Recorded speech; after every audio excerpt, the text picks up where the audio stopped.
Shalom Hadavarniks. Welcome to the Hadavar Messianic Ministries School of Biblical and Jewish Studies. We're in the Jewish Life of the Messiah, the 2021 edition. We're at Lesson 1, Session 3. So let's review where we were in Session 2 as we get started on our new class. In Session number 2, we were introduced to a very important biblical concept, and that biblical concept is the Word of God. It's found in John chapter 1, verse 1. In the beginning was the Word. Now, the Greek text underlying that translation word is the Greek word logos. Now, because it's a Greek word underlying the term word, translating into the term word, many commentators then think that what John is trying to say about Jesus is based on Greek philosophy. And because the logos, Greek philosophers stated, was concerned with reason and speech, they say that what John is trying to say about Jesus is that Jesus was the very idea of God, the idea of reason, and he was the very expression of God, the idea of speech. Now, that's all very nice and good. Jesus is the very idea of God, and he is the very expression of God. But I find this position lacking. It's a very weak position. And why is this position weak? Well, first of all, we're going to the improper source for answers to the question, who is Jesus? We don't go to Greek philosophers to find out who Jesus was. We don't go to historians. We go to the Bible. So going to Greek philosophy is the improper source for answers. Secondly, this position undermines Jewish outreach. Why? Because the Jewish community considers the Gospel of John and the Gospels Gentile books. It's all about their Gentile God, Jesus. Stay away from the Gentile book, the New Testament. And so when you explain that this term is a Greek philosophical term, that just underscores the argument that the Gospels are a Gentile book. And so this undermines Jewish outreach. Finally, shallow thinking is involved. Something's been forgotten. John is not a Greek philosopher. John is a Jewish fisherman. So what did the Word of God and the rabbis teach about the Word of God? We'll take a look at the rabbinic theology, at the Bible, and we'll compare it to the Gospel of John, or we did last week. So the first thing that the Bible and rabbinic theology taught was that the Word was the same as God, yet distinct from God. John agrees, John chapter 1, verses 1 and 2. Secondly, the Bible and the rabbis taught that the Word of God was the agent of creation. John agrees. John chapter 1, verse 3 and verse 10. Third, the Word was a person. And that's exactly what the Gospel of John says in verse 3. Fourth, the Word was the agent of salvation. And John agrees in verses 12 and 13. Fifthly, the Bible and the rabbis taught that the Word was the agent of the biblical theophanies, the visible manifestations of God, the visible appearances of God. John agrees. Jesus is a form of the Shekinah glory of God. He is a visible manifestation of God on earth. Number 6, the Bible and the rabbis taught that the Word was the agent of the covenants. John agrees in verses 15 through 17 of chapter 1. And finally, the Word is the agent of revelation. And John says as much in John chapter 1, verse 18.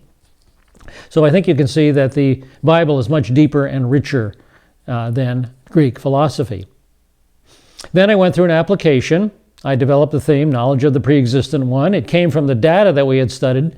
The knowledge of the pre-existent one came through witnesses, Luke's source, John the Apostle, John the Baptist, and rabbinic theology.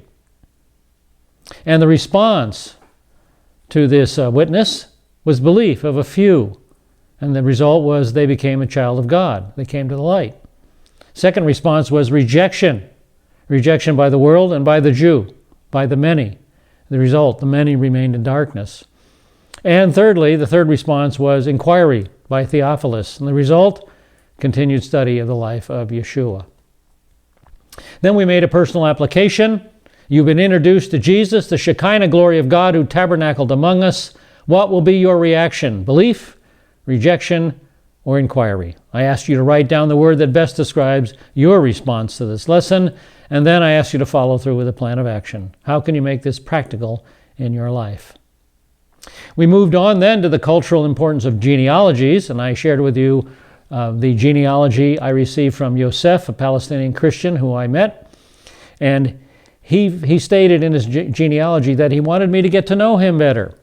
And so he had to share his genealogy with me. And that's a Middle Eastern thinking. We get to know who the person is if we know their background and their family. And then we explored the 2 points of view in the genealogies. Matthew's is from Joseph's perspective, and Luke is from Mary's perspective. Now, the genealogies are often criticized because there's an assumption made that it's only one genealogy, one person's genealogy, and there's no problem prior to the progenitors of Shealtiel.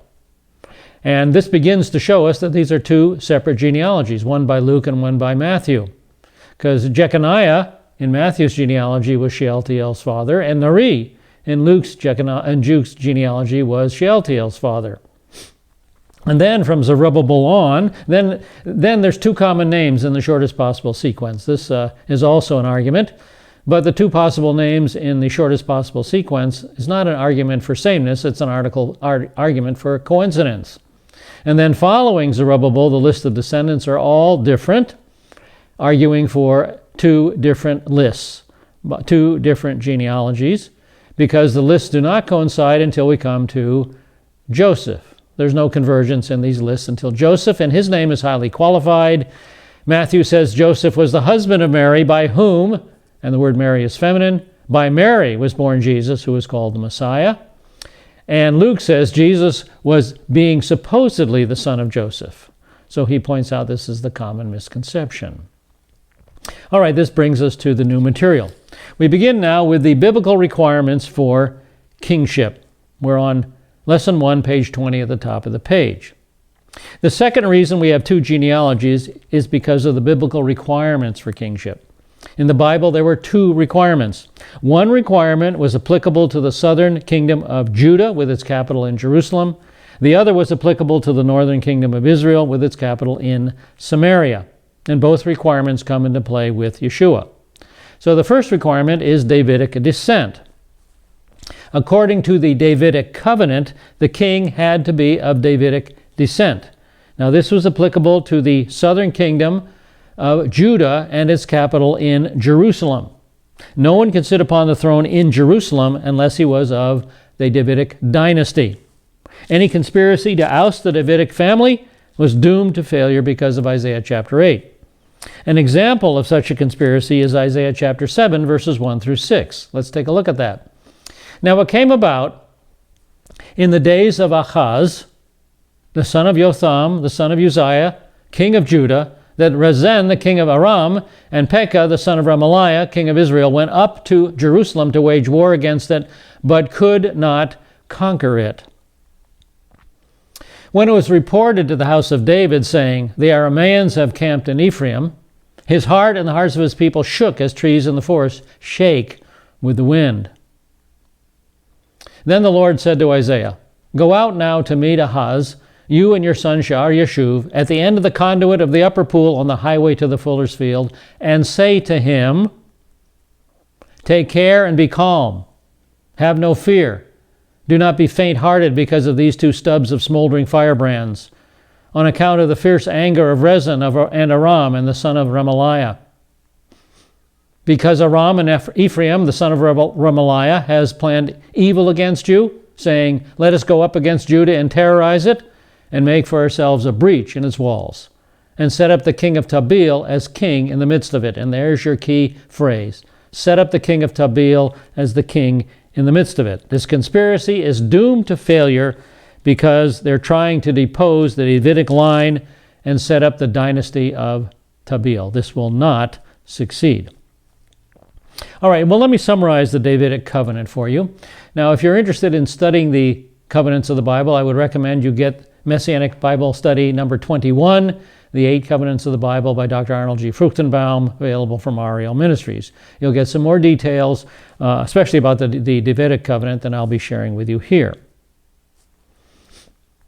Okay, the base covenant is the Abrahamic Covenant. Now, the Abrahamic Covenant is an eternal, unconditional, and unilateral covenant God made with the Jewish people.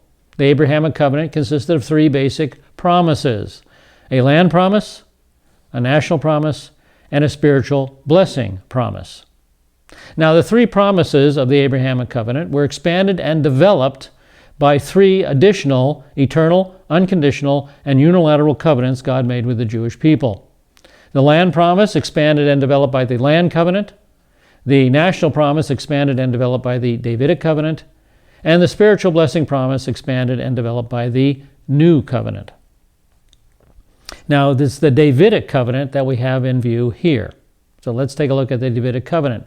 We will look at the four eternal aspects God promises to David, their explanation and significance.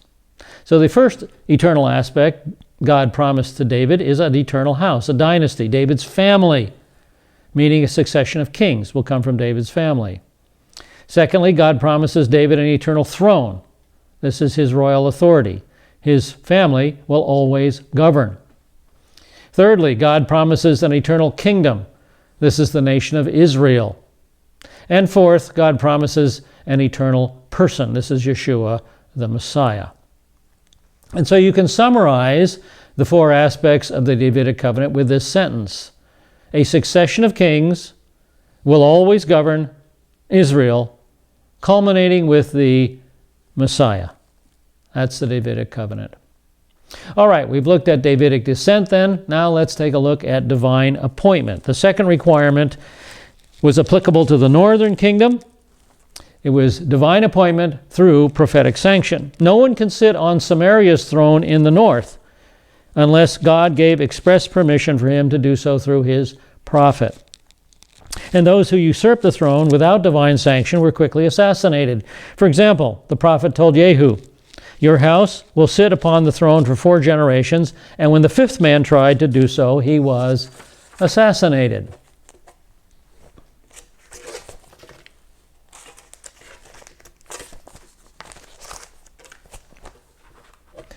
Now, why would divine appointment be necessary for Yeshua?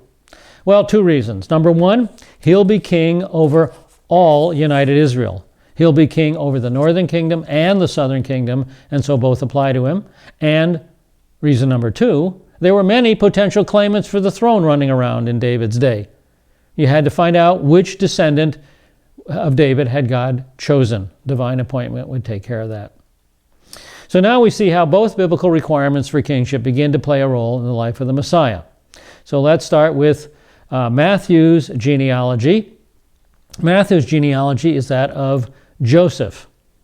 Now, Matthew breaks Jewish custom by inserting the names of women in the genealogy, and to mention women was forbidden by Jewish tradition. He also skips names.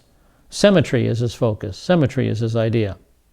Now, the purpose of Matthew's genealogy is to show that Joseph was not Yeshua's father. If Jesus really was Joseph's son, he could not be king. Now, the usual way of explaining the 2 genealogies is that Luke gives us Christ's real lineage, while Matthew gives us Christ's royal lineage. The statement is made that Joseph was the heir apparent to the throne of David. This is in spite of the fact that there are many descendants of David running around. And because Jesus was his adopted son, he could claim the throne through Joseph. This is not the case. This is a weak position. So let's start with the idea of adoption. There's 2 reasons why this is a weak position. Let's start with the idea of adoption. Point number 1.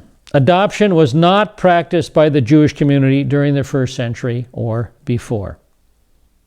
Let's take a look at this article in Encyclopedia Judaica on the topic of adoption.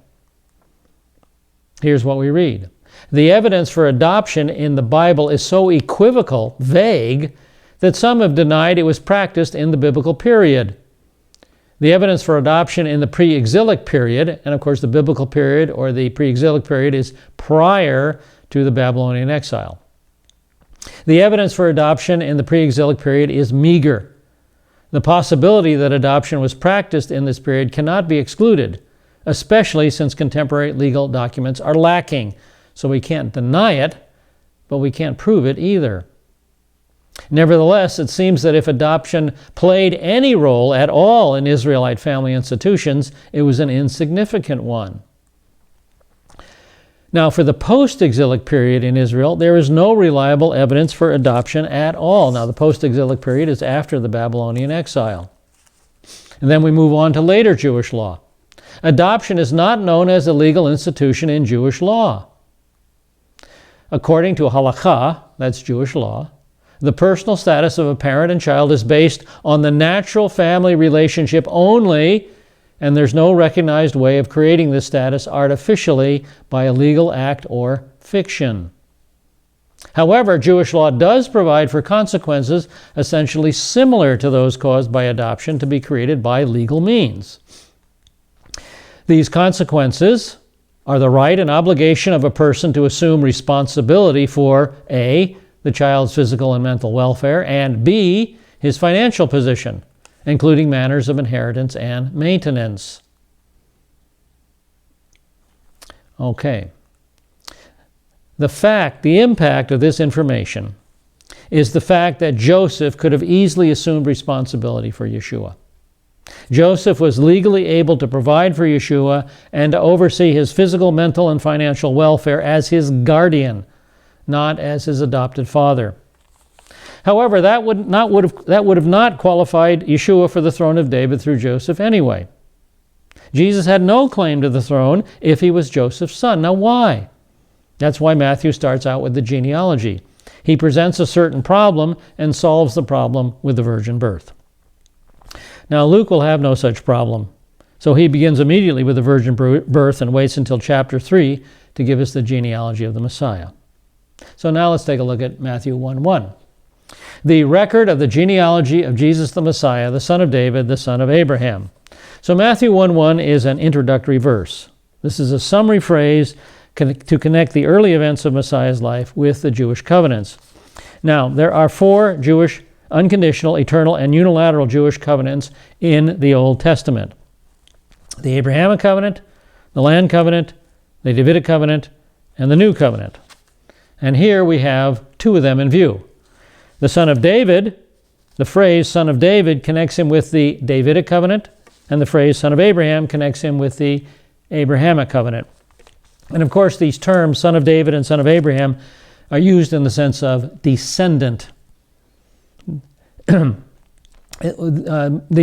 genealogies, the Matthew is not trying to say that David or Abraham literally conceived Jesus, as some people criticize the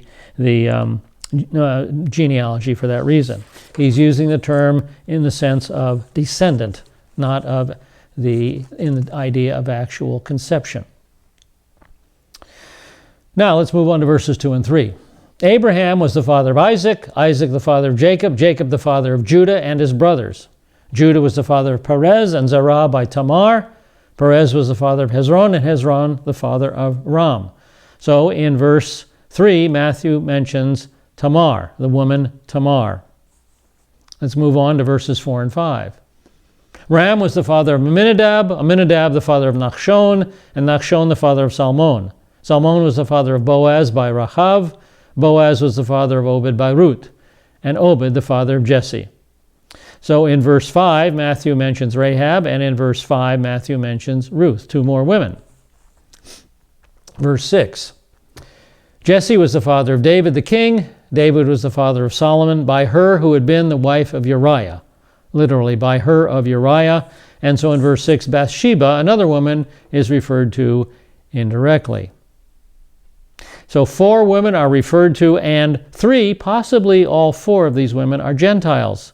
Ruth is a Moabitess, Tamar is a Canaanitess, Rahab is from Canaanitess, and Bathsheba. Now she's the only candidate that would qualify for being Jewish, and we're not sure that she was. So at least 3 of them were Gentiles. So Matthew is already pointing out that although Jesus was the King of the Jews who came primarily for the Jews, the Gentiles would also benefit. Now 3 of these 4 women were guilty of sexual sin. Rahab was a prostitute, Tamar was guilty of incense, Bathsheba was guilty of adultery. Now, the point of including these three sinners in Messiah's genealogy is to stress that Jesus came to save sinners. Now, these ladies are all pre-Davidic ancestors of David. These ladies are all pre-Davidic ancestors of Jesus. But these 2 points developed by breaking tradition is not the main point of the genealogy. No problems exist prior to David's name. So let's continue on and look at the 2 genealogies. We'll put Luke's genealogy on the left side and Matthew's genealogy on the right side. Now, Matthew traces Joseph's genealogy beginning in verse 2 with Abraham and continues down to verse 6 with David, and we've read those first 6 verses. Then Matthew chooses one of David's sons, Solomon. From Solomon, Matthew traces Joseph's genealogy down to verse 11 and a man called Jeconiah. And then he continues down to verse 16, and Joseph. Jacob was the father of Joseph, the husband of Mary, by whom Jesus was born, who is called the Messiah. So remember, in verse 16, Matthew tells us that Joseph was the husband of Mary, by whom was born Jesus. Remember, those words by whom are feminine. They refer to Mary, not to Joseph.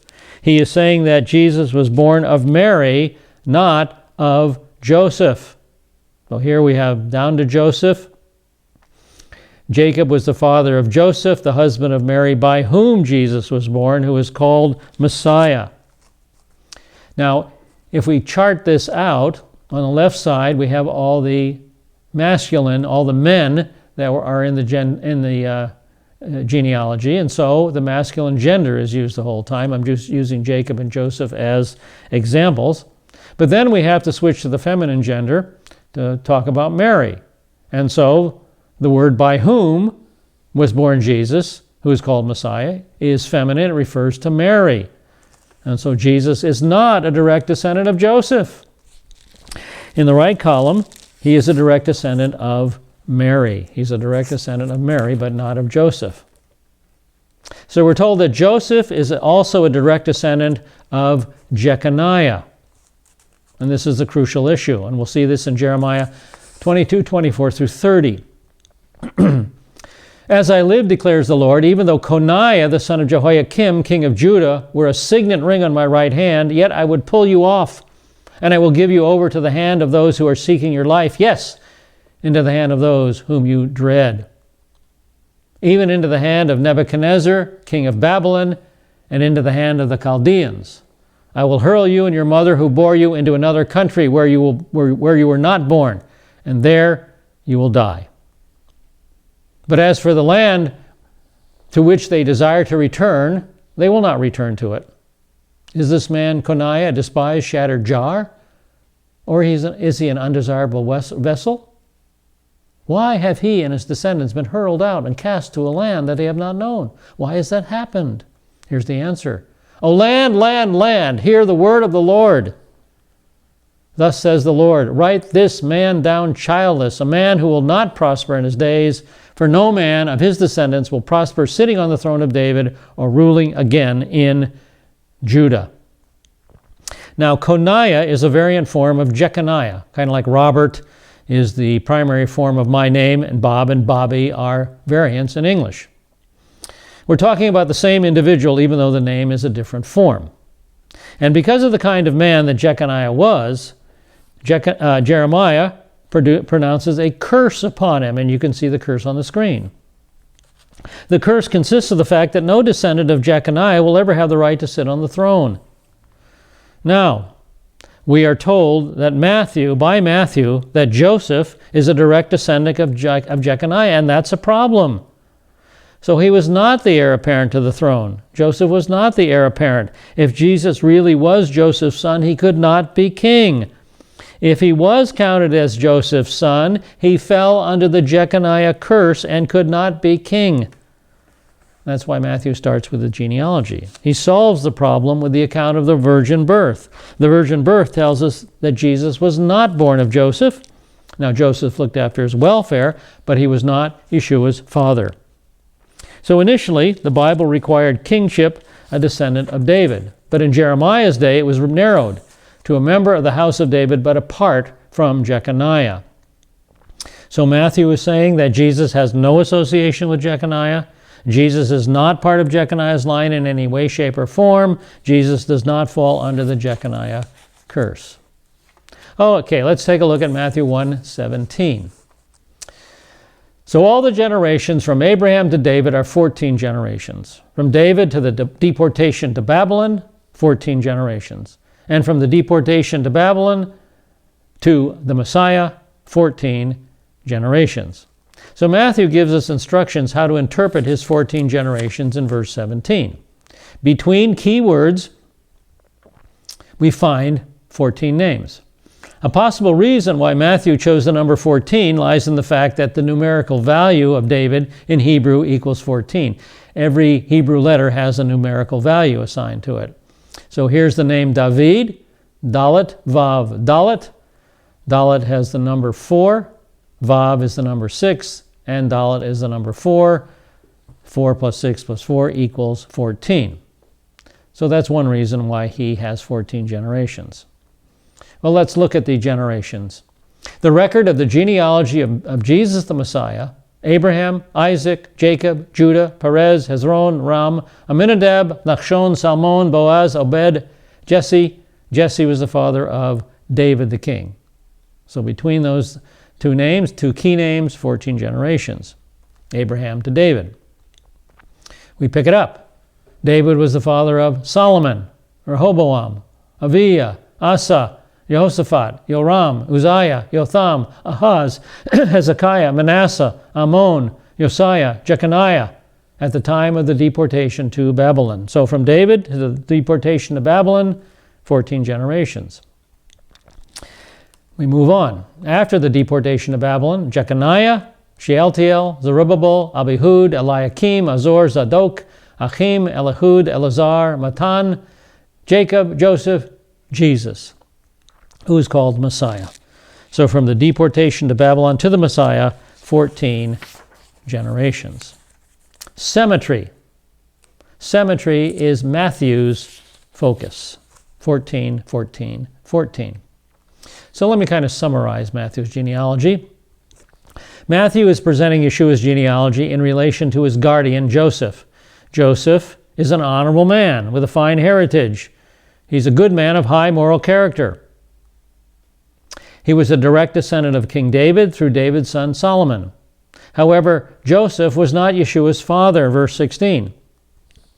He is Mary's husband and Yeshua's guardian, and that's why he's important. He was given a great privilege and responsibility, but Joseph is not the heir apparent to the throne of David. He is not the heir apparent because of the Jeconiah curse.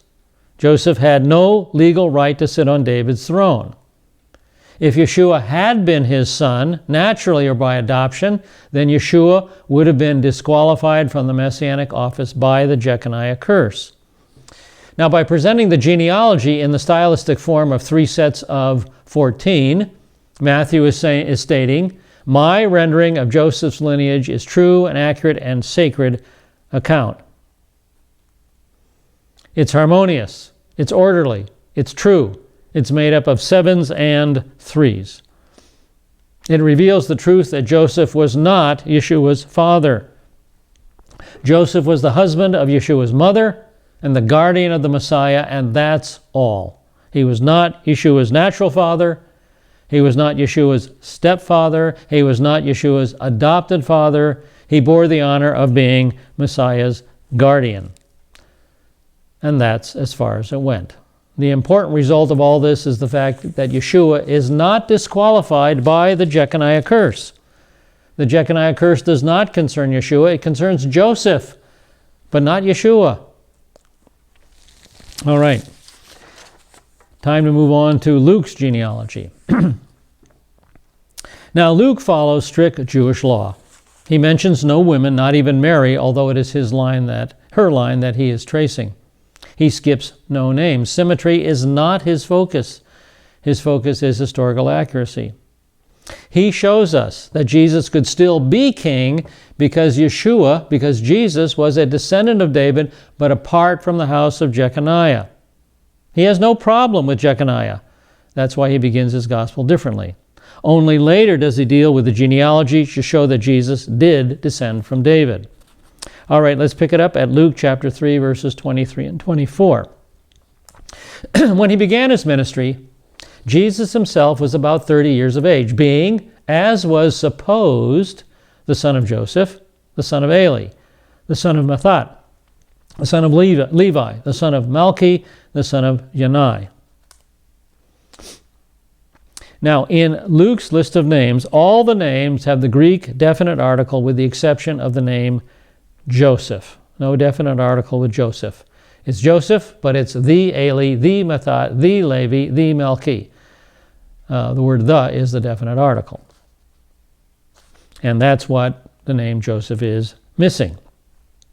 Luke is deliberately using this literary device to set off the name Joseph, to set it apart. What that tells us is that a better way of translating the verse is to put a parenthesis around the phrase at the end of Joseph there.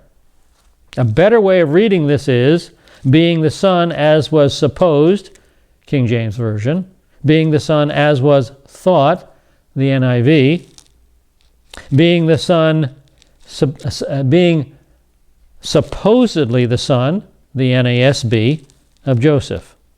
All those translations agree that this is the better way to render it. This is the popular misunderstanding. The misunderstanding of the time was that Jesus was the son of Joseph. Now highlight this thought in your mind. Mark it with a fluorescent yellow mental marker. This is the key issue that affects Matthew and Luke's genealogy. Everybody thought that Joseph was Yeshua's father.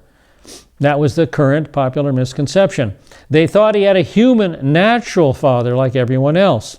They didn't think Yeshua was adopted. Adoption was not practiced in the first century Israel. They thought that Joseph was his father. That would disqualify him from the throne.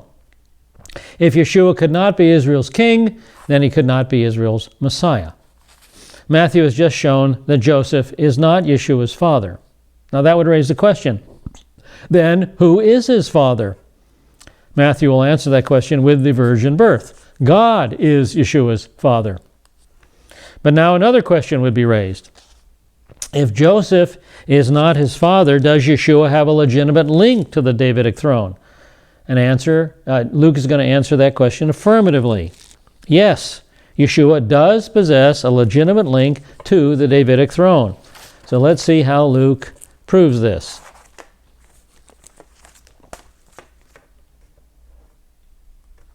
Jesus was the descendant of Eli, or he was rather the grandson of Eli. Let's take a close look at that section of the genealogy. We'll take out the parentheses, Jesus being the son of Eli. Now let's take a look at this. Jesus being the son of Eli. Who is Eli? Eli is Mary's father. It is possible in Jewish writings of the 1st and 2nd century that Jesus is referred to by the rabbis as the son of Eli. For example, John Lightfoot thinks so in his commentary on the New Testament and Hebraica from the Jerusalem Talmud.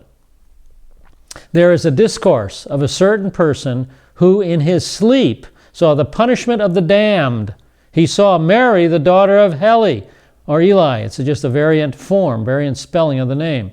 He saw Mary, the daughter of Eli, among the shades. Rabbi Joseph bar Hanina saith that the great bar of hell's gate hung at her ear. So here we have a Mary, daughter of Eli, or Eli, who is damned and being extremely punished. Could this be Mary, the mother of Jesus? Dr. Arnold Fruchtenbaum of Ariel Ministries thinks this is the case. Others disagree. R. Travers Herford, in his book Christianity and the Talmud and Midrash, thinks it's unlikely. But I'm with Dr. Fruchtenbaum because I know of no other Mary, daughter of Heli or Eli, who would be so reviled. The only Mary that I know that's a daughter of Heli that would be so reviled is Mary, the mother of Jesus. Now, it's not unique in Jewish systems to trace a man's origin through his wife. We have an example in the Bible, Ezra 2:61 and Nehemiah 7:63. Of the priests, the sons of Hobaiah, the sons of Hakkoz, the sons of Barzillai, who took a wife of the daughters of Barzillai, the Gileadite, and was named after them. Well, here a man's origin was traced not through his real line, but through his wife's line. His line was traced through the daughters of Barzillai. Now, this is because of strict Jewish law forbidding the mention of women's names in genealogies. Remember, Luke is following strict Jewish practice in the way he presents Messiah's genealogy. He cannot mention Mary's name, so he mentions Joseph's name. And to show that he doesn't really mean Joseph, but Joseph's wife, he excludes the Greek definite article from Joseph's name and includes it with all the others. So he's tracing Mary's line, not Joseph's. This is also in keeping with the style of his entire gospel, which tells the story from Mary's perspective, not Joseph's. Now, Luke traces the genealogy in reverse order than Matthew. Luke starts in the past and comes down to the present. But Luke starts in his own time and traces backward in time, from his own time back to the past. And he goes all the way back to God. And he's going to use God as a bookend at each end of his genealogy, at the beginning of the genealogy and also at the end. Now, as we come to verse 31, we come to Nathan and David. Luke chapter 3, verse 31. The son of Melei, the son of Menah, the son of Mattatha, the son of Nathan, the son of David. Now, Luke also traces the genealogy back to David. However, David had another son, Nathan, so let's add in Nathan. There we go. David's line through Solomon ended with Jeconiah and the curse.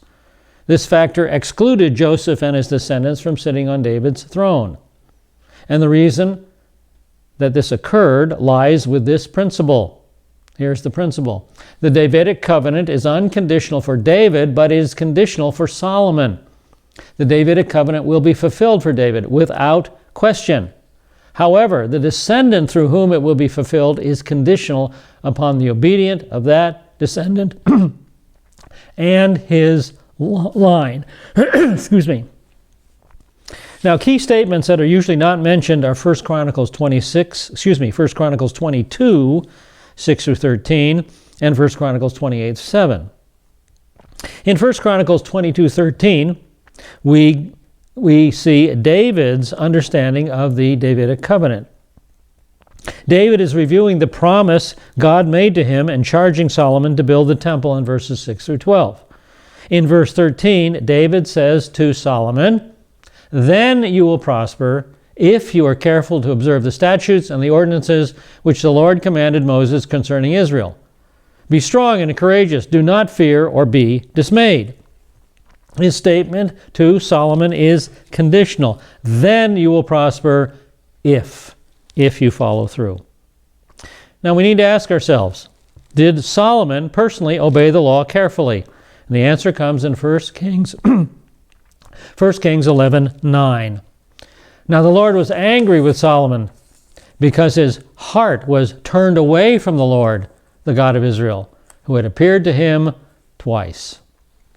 So Solomon failed to diligently follow the Lord and was disciplined. Now in 1 Chronicles 28, David is again explaining his understanding of the Davidic Covenant. His crucial statement is found in verse 7. David is quoting God.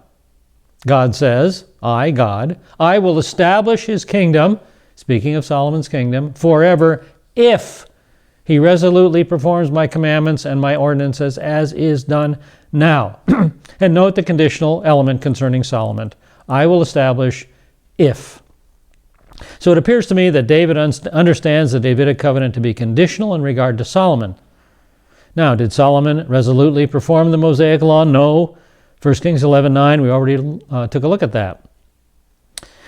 However, in 1 Kings 9:3, we have God's promise and warning personally to Solomon. This is lesson number 1, page 25 in the middle of the page.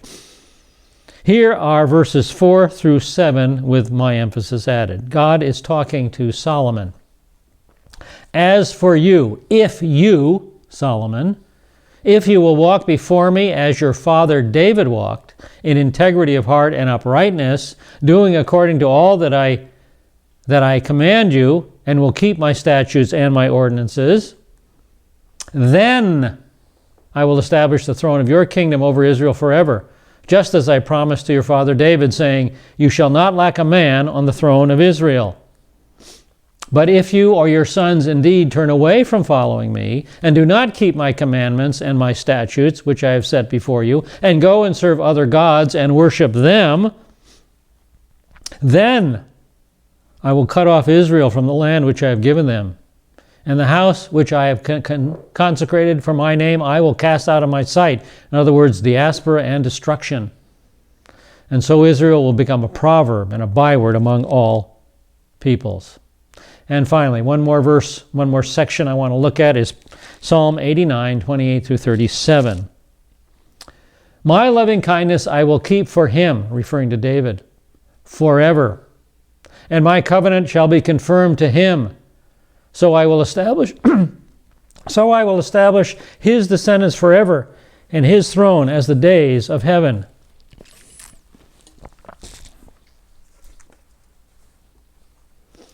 If his sons forsake my law and do not walk in my judgments, if they violate my statutes and do not keep my commandments, then I will punish their transgression with the rod and their iniquity with stripes. But I will not break my loving kindness from him, David, nor deal falsely in my faithfulness. My covenant I will not violate, nor will I alter the utterance of my lips.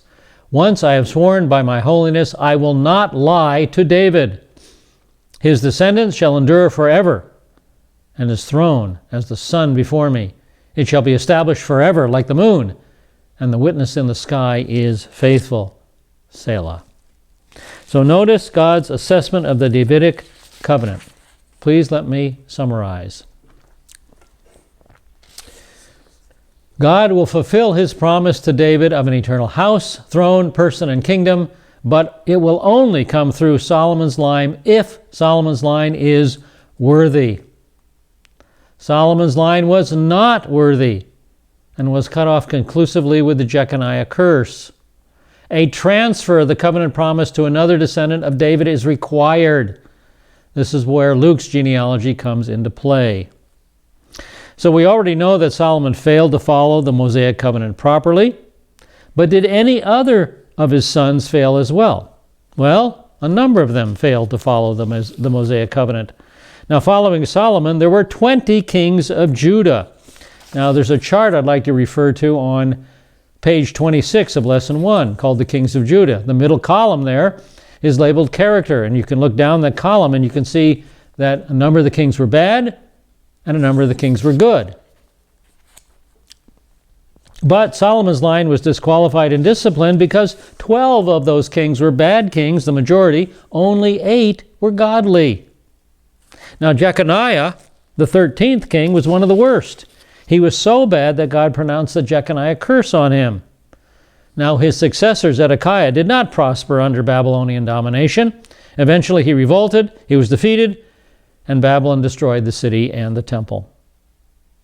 So from 1 Kings 9, I would say once again that the Davidic covenant is unconditional in regard to David. It cannot be revoked. It will be fulfilled. However, it is conditional concerning Solomon and his descendants. And this is important enough to repeat. God will fulfill his promise to David of an eternal house, throne, person, and kingdom, but it will only come through Solomon's line if Solomon's line is worthy. Solomon's line was not worthy and was cut off conclusively with the Jeconiah curse. A transfer of the covenant promise to another descendant of David is required. And this is where Luke's genealogy comes into play. He tells us that the transfer was made to another son of David. Well, which one? He had over 20 sons. Here's his family tree. At the top there, you can see all of his wives. He had a bunch of wives, but below that black line is David's sons. He had over 20 sons. This chart is on page 27 of lesson number 1. Now, Jesus was a descendant of David from a different son, from Nathan. Now, Solomon, interestingly enough, Solomon and Nathan had the same mother. There's Bathsheba, and there's Nathan and Solomon. They had the same mother. And so Bathsheba gave birth to Solomon, the firstborn, but Solomon did not follow the Mosaic law carefully throughout his life, and he was disqualified. The transfer was then made to Nathan. And consequently, there's no blood of Jeconiah in the veins of Jesus. There's the transfers made over to Nathan's line. Jesus was a member of the house of David apart from Jeconiah, so he could be king. Transfer was made to Jeconiah's line. He could be king through Mary, through Eli, through Nathan. Now, a lot of people think this is kind of a radically different position, and let me confirm my radically different position by referring to Zechariah 12, 10 through 12. I will pour out on the house of David and on the inhabitants of Jerusalem the spirit of grace and supplication, so they will look on me whom they have pierced. This is the second coming. And they will mourn for him, as one mourns for an only son, and they will weep bitterly over him, like the bitter weeping over a firstborn. In that day there will be great mourning in Jerusalem, like the mourning of Hadad-Rimon in the plain of Megiddo. The land will mourn, every family by itself. Now notice who's mourning. The family of the house of David by itself, and their wives by themselves. That's logical because Jesus comes from the Davidic dynasty. And the family of the house of Nathan by itself, and their wives by themselves. And that's consistent because Jesus is a descendant of Nathan, the house of Nathan. So the house of Nathan are the prominent descendants of David at the second coming. Notice that. The house of Nathan is the house that's prominent at the second coming, not the house of Solomon. You would think that if the Messiah comes through Solomon's line, then Solomon's line would be preserved, not Nathan's. But Solomon's line was disqualified. And this means that there are descendants of David through the house of Nathan alive today. And that means that Luke's genealogy is the real and royal line. Let me summarize this. Jesus was not the only descendant of David at that time. There were many potential Davidic claimants to the throne in the first century. In fact, long after the time of Jesus, in 70 A.D., Vespasian hunted down and executed the house of David. He tried to root out the entire royal line because many claimants to the throne were still around. Vespasian was not interested in allowing a Davidic descendant to be proclaimed king. And we learn this from Scheurer and Eusebius. Here is a history of the Jewish people at the time of Jesus Christ by Emil Scheurer. We read, Vespasian, as well as Domitian and Trajan, is said by Hegesippus to have hunted for and executed all Jews of the house of David with great rigor, in order that the royal family in which the Jews rested their hopes should be rooted out. Lots of descendants of David running around. That a Messiah descending from the house of David was expected is beyond dispute. The existence, therefore, of descendants of David might actually be looked upon as a source of political danger. You better believe it. And then Eusebius Pamphilius in Ecclesiastical History concurs. It was also said that Vespasian, after the capture of Jerusalem, commanded all the family of David to be sought, that no one might be left among the Jews who were of the royal stock, and that in consequence another very violent persecution was raised against the Jews. So there were many descendants of descendants of David running around at this time. The important thing to note right now is that Luke gives us Messiah's genealogy, showing that Jesus was of the house of David apart from Jeconiah, and therefore he had a legitimate claim to the throne.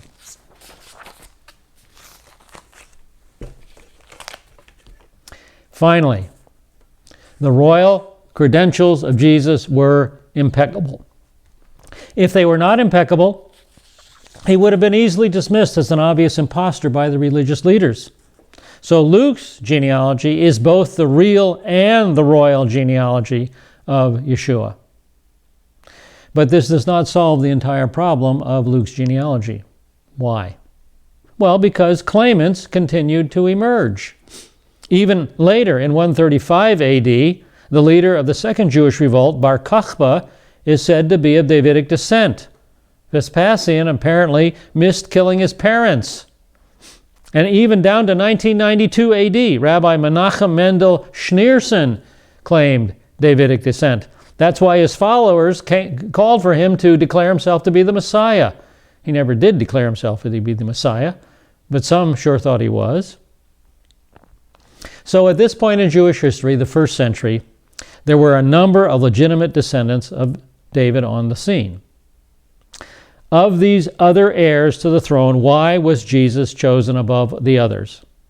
And this is where that element of divine appointment comes in. Remember, there are two requirements for kingship: Davidic descent, divine appointment. And when Yeshua is conceived, the angel tells Mary that it is her child and none other who is appointed to David's throne. Luke chapter 1, verses 30 through 33. The angel said to her, "Do not be afraid, Mary, for you have found favor with God. And behold, you will conceive in your womb and bear a son, and you shall name him Yeshua. And he will be great, and he will be what? He will be called the Son of the Most High. And the Lord God will give him what? The throne of his father David. And he will reign over the house of Jacob forever. And his kingdom will have no end." There's your Davidic covenant there, right? There's your Davidic covenant. Well, 4 titles are given to Jesus in these 2 genealogies. And these titles present his 4 basic states: Son of David, Son of Abraham in Matthew 1:1, and then in Luke 3:38, the Son of Adam and the Son of God. Remember our messianic diagram of earlier? The Son of David shows him to be the king. The Son of Abraham shows that Jesus was a Jew. The Son of Adam shows that Jesus was a man. The Son of God shows that Jesus was God. So these titles picture and portray the Jewish God-man king. Now, let me close the section with an amazing Jewish tradition. This tradition states that the Messiah will have no father. I found it in the Suffering Servant of Isaiah, according to Jewish interpreters, page 33. There we read from the Breshit Rabbah of Rabbi Moshe Hadarshan. There we read, says Rav Berechiah, "The Holy One said to Israel, 'You've spoken before me, saying, we are orphans and have no father.'" So apparently he feels that Israel's been complaining to God. We're orphans, we have no father. And then God gives them an answer to their dilemma. "The Redeemer whom I shall raise up out of your midst will have no father also."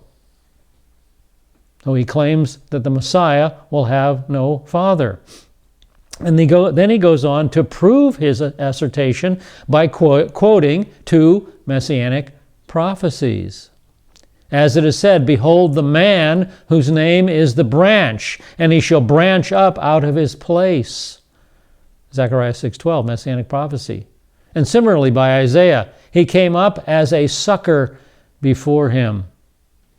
I guess he feels that the vegetation motif here, coming up as a branch and coming up as a sucker out of the tree, also supports the idea that the Messiah will not have a human father. Well, my point is this: Yeshua had no earthly father. I would agree with the rabbi. The Messiah has no earthly father. His father is God.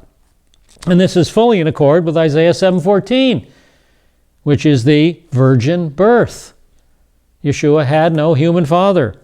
And it's fully in accord with the New Testament genealogies as well, that teach us that God is his father not Joseph. All right, well, I am down to 5 minutes remaining, and so I know I have a lot of material coming up. So this is a good place to quit. I'll give you a little extra time here. You can go get out of class early today. Next session will be in part 2, the early years of John the Baptist. That'll be lesson number 1, page 29 at the top. So we'll pick it up then. We'll pick it up in the next session. Thanks so much for being our students.